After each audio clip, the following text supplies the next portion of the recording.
অনেক দিন পরে মায়ের হাতে রান্না খাবো, কারণ কি মা অনেক দিন রান্না করে না। ছোটো বোনটা ছিল মাদের বাসায়, সেই রান্না করতে সবাই মিলে খাইতাম। এখন হচ্ছে মা রান্না করে আর আমরা এসে খাই। আজকে আসছিলাম, তা বেশ ভালো লাগলো মার হাতে রান্না খেতে। দেখেন আমার মা খুব কষ্ট করে রান্না করেছে, চোখে দেখে না, তারপরেও রান্না করেছে। ঠিক আছে, এরকম কে কে খেতে চান মায়ের হাতে অবশ্যই কমেন্ট করে জানাবেন। দেখেন কত সুন্দর করে বেড়ে দিচ্ছে, আমার আব্বা খাচ্ছে আর আমি খাচ্ছি পাশাপাশি। ভিডিওটা কেমন হয়েছে অবশ্যই লাইক কমেন্ট করবেন, শেয়ার করবেন। ধন্যবাদ সবাইকে।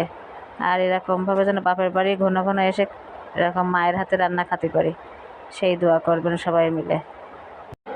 আমার মা অনেক সুন্দর রান্না করতে পারে, দেখেছেন? এই দেখেন দুপুরবেলা বসে বসে খাচ্ছে। ঠিক আছে, মা বেশ ভালোই রান্না করে। বেগুন দিয়ে কুমড়োর বড়ি আর আলু আর মাছ একসাথে, বেশ মজাদার খাবার।